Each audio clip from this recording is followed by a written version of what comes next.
Good morning, students. Today we are going to learn about the third chapter of class 7, स्वावलंबनम। स्वावलंबनम का मतलब होता है आत्मनिर्भर। इस पाठ में संख्यावाची शब्दों का प्रयोग किया गया है। साथ ही तत् और एतत् शब्द जो सर्वनाम शब्द है उन शब्दों का प्रयोग भी किया गया है और इसमें समयवाची शब्दों का प्रयोग भी किया गया है। और इस पाठ में एक कहानी के माध्यम से हमें संदेश दिया गया है। Let's start this chapter now. Krishnamurthy ही श्रीकंठस्य मित्रे आस्ताम। कृष्णमूर्ति और श्रीकंठ मित्र थे।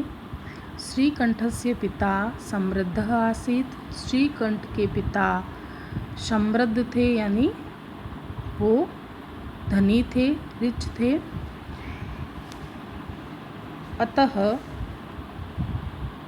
तस्य भवने सर्वविधानि सुख साधनानि आसन्। उसके भवन में, तस्य भवने उसके भवन में, उसके घर में सभी प्रकार के सुख के साधन आसन यानी थे। तस्मिन् विशाले भवने चत्वारिंशत् स्तंभा आसीत्। तस्मिन् विशाले भवने उनके विशाल भवन में 40 स्तंभ थे यानी खंबे थे। तस्य 18 प्रकोष्ठेषु 50 गवाक्षाः, 44 द्वाराणि, 38 विद्युत व्यजनानि च आसन्।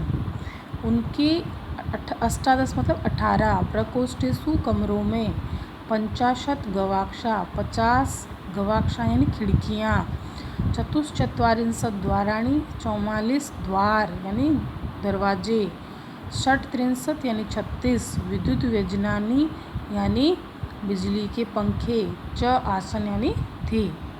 तत्र 10 सेवकाः निरंतरम कार्यं कुर्वन्ति स्म। और तत्र यानी वहाँ 10 यानी 10 सेवक नौकर निरंतर लगातार कार्य कुर्वन्ति स्म कार्य करते थे। वहाँ पर 10 नौकर निरंतर कार्य करते थे। परम कृष्णमूर्ते माता पिता च निर्धनौ कृषक दंपति। लेकिन जो दूसरा था कृष्णमूर्ति, उसके माता पिता निर्धन कृषक दंपति थे, यानी किसान पति पत्नी थे। तस्य गृहम आडंबर विहीनम साधारण च आसीत्। उनका घर आडंबर से रहित और साधारण था, कोई भी प्रकार के तामझाम नहीं थे उनके घर में। एकदा श्रीकंठः तेन सह प्रातः 9 वादने तस्य गृहम् अगच्छत्। एक बार श्रीकंठ उनके साथ सुबह 9 बजे उनके घर गया।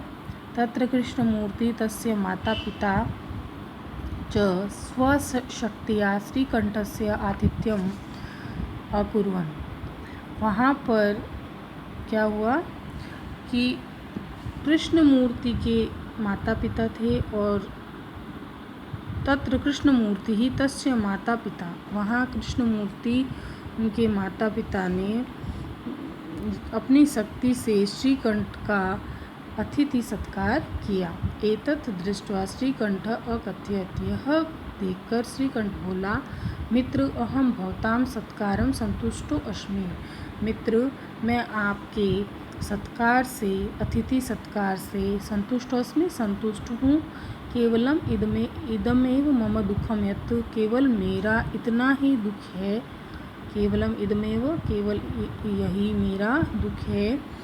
यत् यानी कि तव गृहे एको अपि भृत्य नास्ति। तुम्हारे घर पर एक भी, तव गृहे तुम्हारे घर में एको अपि एक भी भृत्य या नौकर नास्ति यानी नहीं है। मम सत्काराय भवतां बहु कष्टम जातम। मेरे सत्कार के लिए आपको बहुत कष्ट हुआ है। मम गृहे तु बहवः कर्मकारा सन्ति। मेरे घर में तो बहुत सारे काम करने वाले हैं।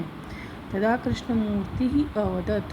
तब कृष्णमूर्ति बोला, मित्र ममापि 8 कर्मकाराः सन्ति। मेरे भी 8 कर्मकार हैं। ते च 2 पादौ। मेरे भी 8 काम करने वाले कौन कौन है? ते च, उनमें दो वे हैं, दो पैर, दो हस्तों, दो हाथ, द्वे नेत्रे, दो आँखें, द्वे श्रोत्रे, दो कान। एते प्रतिक्षणम मम सहायका, ये मेरे प्रतिक्षण प्रत्येक पल मेरे सहायक है। किंतु तव भृत्या सदैव सर्वत्र च उपस्थिता भवितुम न शक्नुवन्ति, लेकिन तुम्हारे जो नौकर है वो सदैव और सब जगह उपस्थित नहीं हो सकते हैं। तुम तो स्व कार्याय भृत्याधीन, तुम्हारे तो सारे ही कार्य जो है वो नौकर के अधीन है। यदा यदा ते अनुपस्थिता, जब जब वे अनुपस्थित रहते हैं, तदा तदा तुम कष्टम अनुभवसी, तब तब तुम्हें कष्ट का अनुभव होता है।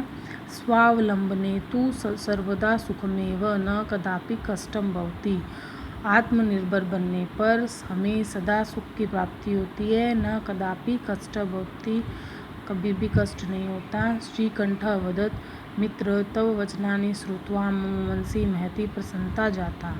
हे मित्र, तुम्हारे वचनों को सुनकर मेरे मन में बहुत ज़्यादा प्रसन्नता हो गई है। अधुना अहमपि स्वकार्याणि स्वयमेव कर्तुम इच्छामि, अब मैं भी स्वकार्याणि अपने कार्य को स्वयमेव अपने आप कर्तुम इच्छामि करने की इच्छा करता हूँ। भवतु सार्धद्वादशं वादनम इदम, अब 12:30 बज गए हैं। सांप्रतम गृहम चलामी, सांप्रतम यानी अब, गृहम यानी घर, चलामी यानी चलता हूँ। यहाँ पर इस पाठ के माध्यम से हमें ये शिक्षा मिलती है कि हमें जो अपने कार्य हैं वो हमेशा आत्मनिर्भर बनकर, यानी कि अपने आप करने चाहिए। किसी के भरोसे, किसी के अधीन रहकर हमें कार्य नहीं करना चाहिए। Thank you.